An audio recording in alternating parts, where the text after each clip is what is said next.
आजच्या पुस्तक प्रकाशन सोहळ्याच्या कार्यक्रमाचे अध्यक्ष आदरणीय दाभाडे सर,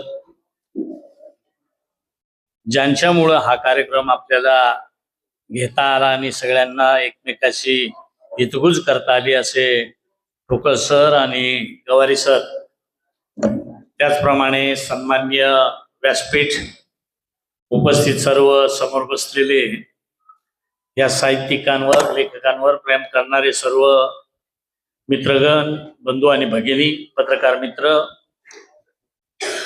मी तसं आजचा कार्यक्रम हा मनापासून जुन्नरला दिवस घालवायचा अशा उद्देशानं दिला होता, पण एवढी मी स्वतःच घाई करायला लागलो का एकदम 100% मी आता राजकारणी झालो. मी असं कधी करत नसतो, मध्येच काहीतरी कारण काढून जायचं. पण डॉक्टरांनी उल्लेख केला, लामटे सरांनी, जो कुपोषण वगैरे 14 दिवस झाले, रात्री आम्ही बसलो, काही निर्णय घेण्यापर्यंत आलोय, तर जाऊन विनंती करायची. आता ते म्हणतात तिथं गेल्यावर आपलंच मुर्दाबाद मुर्दाबाद, तर जाऊ द्या, आपलीच आहेत, हक्कानं सांगतात, सहन करू, समजूत घालू, झालं तेवढा प्रयत्न त्या ठिकाणी करू. ह्या कार्यक्रमाच्या निमित्तानं गवारी सरांनी उल्लेख केला, त्यांनी त्यांचे कष्ट, आता मी पाहिले कष्ट, म्हणजे मी समक्ष नाही पाहिले, पण पुस्तकाचं शेवट पाहिल्यानंतर माणसाला वाटतं का हे किती कष्ट लागले असतील. कारण मोडी जाणणारे, आता मोडीचा जर अभ्यास करायचा असेल तर मला वाटतंय तालुक्यात एखादा माणूस असला तर असतो, तहसीलमध्ये नाही का आपण पेपर काढायला, तर काही ठराविक एखादा माणूस सापडला. मग आमच्या तालुक्यात एक माणूस होता, तोही गेला बिचारा. आता मोडी जाणायची म्हणली तर गवारे सरांना न्यावं लागेल अशी परिस्थिती आहे. कारण त्या पुस्तकाच्या जे त्यांनी पेठची शौर्य गाथा म्हणून लिहिलंय, चेतनजी गेले का, आहे ना, पेठची शौर्य गाथा म्हणून जे लिहिलंय त्याच्यात कोणकोणत्या भाषा आहेत, इंग्लिश तर त्यांचं सराईत आहे, पण मोडी, आणि तीही असली एकदम पूर्वीची मोडी, आणि तिचं ट्रान्सलेशन करणं कसं शक्य झालं असेल मला माहित नाही. त्याच्यासाठी किती त्यांनी कष्ट सहन केले असतील. तर आतापर्यंत आपल्या समाजात तसे सगळे प्रकारचे, म्हणजे आमचं खातं जर धरलं, आमच्या खात्यात तर आम्हाला पेच पडलाय, कधी कोण नंबर लावून बसेल काय भरोसा. पण साहित्यिक आणि लेखक बोटावर मोजणे एवढे आहेत, बोटावर मोजणे म्हणजे नगण्य आहे. आणि म्हणून ठोकळ सरांना आणि गवारी सरांना मी मनापासून धन्यवाद देईन की ठोकळ सरांचं त्यांनी धांगडकी धनगर मला दिलं होतं एक पुस्तक. कारण आम्ही कुठे गेलो, आता इथे मी वाट पाहत होतो शाली कधी मिळतील, पण एक वज होईल एवढी पुस्तकं मिळाली. आणि असा सत्कार किंवा असं स्वागत कदाचित एवढ्या मोठ्या प्रमाणातलं मी माझ्या लाईफ मधलं पहिलंच पाहिजे. मला पुस्तक ठोकळ सरांचं मिळालंय, पण आज मला जाणवायला लागलं, कारण आपले अध्यक्ष दाभाडे सर त्यांनीच मला वाटतं मला पुस्तक दिलं होतं ते. पण अजून एक पेज, जसं ठोकळ सरांनी सांगितलं, विकत घ्या, फुकट घ्या, पण वाचा. आता मला तसंच दिलं होतं तरी अजून वाचता नाही आलं. पण निम्मार्ध डॉक्टर सुपे साहेबांनी, दाभाडे सर असतील किंवा लेंबे असतील, किंवा हा आपला पुण्याचा जो काही ग्रुप आहे किंवा नाशिकचा ग्रुप आहे, चंद्रपूरचा, ह्या लोकांच्या ज्या वेळेला चर्चा होतात त्यावेळेला निश्चित मी बारकाईने ऐकत असतो. मला वाटते निम पुस्तक तर माझ्या कानात यांनी तसंच ओतलं असेल, कारण नेहमी चर्चा ह्याच होत असतात. पण तरी सुद्धा मी त्या पुस्तकाचं पान जरी वाचलं नसेल तर अनेकांना त्याचं मार्गदर्शन का किती लोक म्हणजे जसं आता 9 ऑगस्टचा सांगितलं तर आहे आपण बांगरे साहेब ना शास्त्रज्ञ बांगरे साहेब बांगरे साहेबांनी सूचना केल्या अगदी खऱ्या आहेत. पण बांगरे साहेब निश्चित मान्य करावं लागेल का आता पूर्वीप्रमाणे अजिबात राहिलेलं नाही. अजिबात नाही म्हणजे आहे अजून काही अंशी ग्रामीण भागात अजूनही त्याचा विपर्यास केला जातो. थोडेस चुकीच्या पद्धतीने अजूनही त्याची डामडूम केली जाते. पण बरेचसे कार्यक्रम जे काही होतात ते खरंच चांगल्या पद्धतीचे प्रबोधन करणारे कार्यक्रम त्या निमित्तानं होत असतात. जसं 9 ऑगस्ट हा एकतर मला वाटतं आधी आपल्याला माहीतच नव्हता. त्याची सुरुवात अगदी हळूहळू झाली. तिचं स्वरूप आज जर पाहिलं तर अनेकांना त्याचे डोळे फाटायला लागलेत. कोणत्या ना कोणत्या वेगवेगळ्या हेतून वेगवेगळ्या प्रकारे त्याच्यात अडचणी कशा येतील असं पाहिलं जातं. कारण त्याच्यात तुम्ही सगळ्यांनी सपोर्ट केल्यामुळे मी 8-9 वर्षापासून मुंबईमध्ये माझी खंत होती. त्या सगळ्या ठिकाणी पुण्यात तुम्ही सगळे होते म्हणून पुण्यातही आदिवासी दिन व्हायचा. मी एकच वर्ष पाहिली रावणाची ताटी नाचवून तिकडं गावाकडं. नंतर ठरवलं कशाला काय म्हणून गावातच पुण्यात होतो सगळ्या ठिकाणी होतो मुंबईमध्ये का नाही. आणि तेव्हापासून मुंबईला सुरुवात केली. आता जो परवाचा 9 ऑगस्ट झाला मला वाटते सर होते आपल्याला नसेल जमलं पण डॉक्टर सुपे साहेब होते आणि बरीचशी पुण्याची मंडळी होती. तर अतिशय सुंदर कार्यक्रम 3 दिवसाचा कार्यक्रम झाला.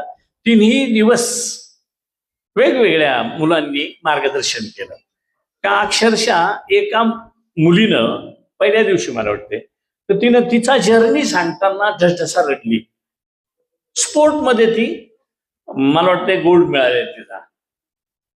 तसा एक अपंग पोरगा त्यानं मिळवलेलं शौर्य त्याचं मार्गदर्शन त्याने सांगितलं. म्हणजे इतरांना स्फूर्ती मिळावी ह्या दृष्टीनं त्या कार्यक्रमांमध्ये कळत न कळत नाचण्याबरोबर कुदण्याबरोबर बाकीचं होतंय. जेव्हा नागपूरची एक आपलीच आदिवासी कन्या होती तिने पवार साहेबांच्या समोर इंग्लिशमध्ये ज्या वेळेला भाषण केलं तर अक्षरशः सगळेजण टक लावून तिच्याकडे बघत होते. म्हणजे आहे ना का जे आपल्यात एक न्यूनगंड आहे का हे आम्ही नाही करू शकत. पण ह्या अशी मुलं किंवा असे शास्त्रज्ञ असे लेखक आपल्याला दाखवून देतात चालना देतात का हे आपण करू शकतो हे सहज शक्य आहे हे सांगण्याचं धाडस हे यांच्या वाचनानं आपल्याला त्या ठिकाणी मिळेल. म्हणूनच साठी यांनी जी काही पुस्तकं लिहिली ती सगळ्यांपर्यंत पोहोचवण्याच्या दृष्टीनं आपण सगळ्यांनी प्रयत्न करूया. आणि सरांनी उल्लेख केला का दुसरा उठावाची दुसरी प्रत दुसरी नाही माझी तर अपेक्षा राहील तिसरी सुद्धा सुरू करू. कारण माझ्या डोक्यात एक कल्पना जेव्हा पेटची शौर्य गाथा ही कल्पना मला सहज आली सहज. कारण मी विश्वकोशाचा मला प्रचंड होता आधी वाचायचा. आता काय वाचायचा हा विषयच येत नाही. थोडंफार वाचतो पण विश्वकोशात ज्या वेळेला मी इंडेक्सवरच पाहायचो इंडेक्समध्ये आपला आदिवासींचं कुठं काही दिसतं का तेव्हा 16वा का 18वा खंड चालू होता. आता काहीतरी 22 का 24वा खंड त्याचं लिखाण चालू आहे. त्याच्यात आदिवासी हा अगदी नगण्य म्हणजे नाहीच जमा आहे. आणि मग तेव्हा मी अशी चर्चा करायचो दोस्तांमध्ये का आपल्याला काही इतिहासच नाही का.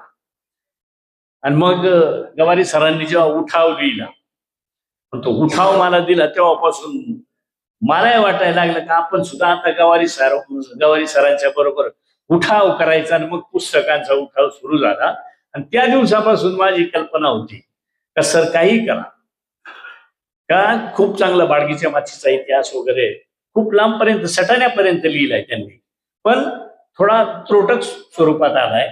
आणि मग पेठला इतिहास जो मला जवळून माहित होता किंवा मी जो जवळून ऐकला होता तो इतका भयानक किंवा भयानक मोठा का त्याच्यात सगळ्यात 80-90% आदिवासींचंच योगदान आहे, अशा पद्धतीचं त्या पुस्तकात आलं आणि मी ऐकूनही होतो. आणि म्हणून ती चालना त्या ठिकाणी मलाही मिळाली. तर मी निश्चित गवारी सरांना किंवा ठोकळ सरांना त्यांनी भांगड धनगर म्हणजे हे मला वाटतंय गाईडच झालं. काय अपेक्षित का पूर्वी गाईड म्हणायची त्याला, नवनीत. हा ताबडतोब नवनीत सारखंच आपल्या समाजाचं नवनीत म्हणून हे पुस्तक त्या ठिकाणी सरांनी तयार केलंय. भविष्यात अजून अशा प्रकारच्या आपल्यावर आता कमी नजरा नाहीये. एक दिवस असा होता म्हणतात, आदिवासी म्हणायचं तर सगळंच दूर होतं. आता सगळेच जण कशा काय एवढे प्रेमात पडले, सगळ्यांना आदिवासी व्हावं असं वाटायला लागलं. म्हणजे जनरल कोणी असणारच आहे तिथं, त्यांना माझा विरोध नाहीये. पण आहे ना बाबा, जो कोणी खरंच आता इथं मला आल्या कोण डामसे सरांनी, मला वाटतंय डामसे सरांचा अभ्यास म्हणजे त्याच्यावर त्यांची PhD झालेली आहे. मी त्यांना तेच सांगितलं, आता तुम्ही दमू नका, सध्या हा सीझन चालू आहे का तुम्ही ज्याच्यावर अभ्यास करता. कारण आम्हाला जो म्हणजे काय हे तुम्ही मंडळी म्हणता, आमदार आमचे आमदार साहेब, ज्यांना आपल्यात यायचं आहे ते बाकी घोडे लावून माय करून शिव्या घालतात. मग कोणी रील करतं पाठवतं, कोणी समोरासमोर तोंडावर शिव्या घालतं. बरोबर आहे ना लांबटे साहेब?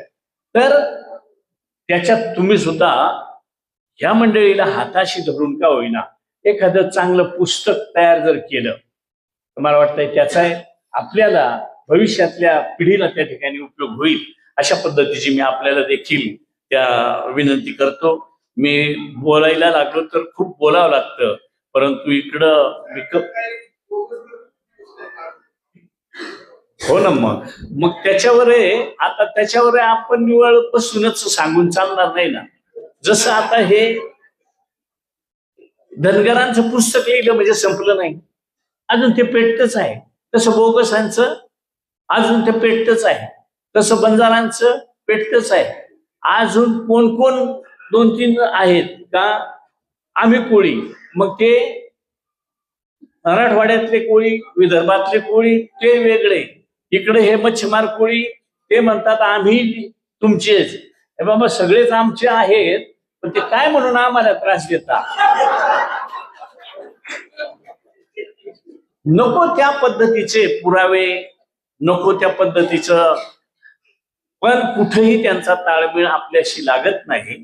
त्या दृष्टीनं आपण हे लिखित स्वरूपात जो अभ्यास करता आणि लिहिता, तर मी खरंच मनापासून आपल्याला धन्यवाद देईल. आपल्या दोघांनाही लेखकांना मी मनापासून धन्यवाद देईल. त्याबरोबर त्यांच्या सौ ज्या आहेत त्यांना सुद्धा मनापासून धन्यवाद देईल. कारण एवढ्या याच्यात वेळ काढायचा म्हणजे सध्या एकतर सौ बरोबर वेळ म्हणजे माझं मी सांगतो, तिच्या बरोबर वेळ नसेल तर मोबाईल बरोबर वेळ, ह्या 2 सौ सोडून दुसरी सवच राहिली नाही. त्याच्यामुळं त्या बिचाऱ्या या अभ्यासाच्या दरम्यान त्यांच्याकडून कधी ऐकलं जात नसेल, पण त्यांचा छंद म्हणून त्यांना सपोर्ट करत असतात. त्यांनाही मी मनापासून त्या ठिकाणी धन्यवाद देतो.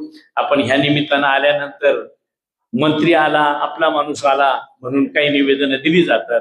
आपण आपल्या विभागात जो काही एक राक्षसी प्रोजेक्ट येतोय त्या दृष्टीनं तुम्ही मध्यंतरी काही आंदोलनही केलंय, तर आपला सगळा सामाजिक लढा आपण त्या ठिकाणी उभा करू.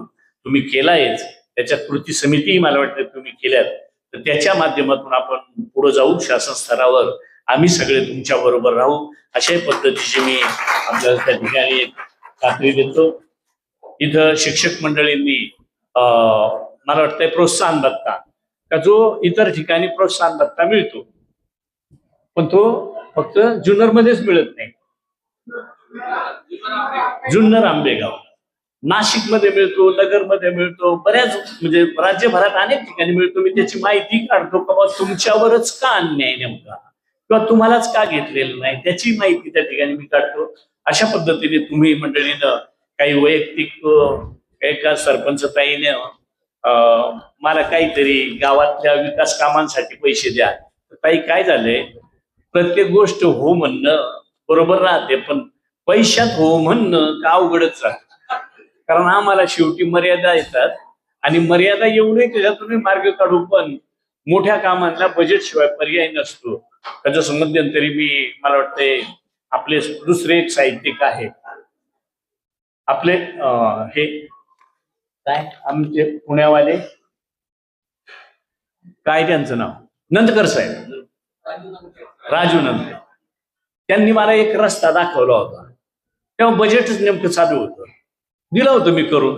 तसं काही रस्त्यांची कामं मागितली, काही वेगवेगळी छोटी मोठी कामं मागितली, तर निश्चित जिथं जिथं शक्य होईल तिथं देण्याचं काम त्या ठिकाणी करेल, अशा पद्धतीची मी आपल्याला खात्री देतो. त्या ठिकाणी आपण मला बोलवलं, पण थोडस वाईटही वाटतं एका गोष्टीचं, पण विनंती करतो की डॉक्टरांचं पूर्ण भाषण संपेपर्यंत, कारण जसं एखादा माझ्यासारखा नाचणारा असेल गडी, तर त्याला इकडं ताल वाजला का त्याचा पाय हलतो, तसं डॉक्टर बोलायला लागले रक्त सळसळ करतं. असं डॉक्टरांचं मार्गदर्शन शेवटपर्यंत सगळ्यांनी ऐका, डिस्टर्ब करू नका अशी मी विनंती करतो आणि मी माझी रजा घेतो. धन्यवाद. जय हिंद, जय महाराष्ट्र, जय जवान.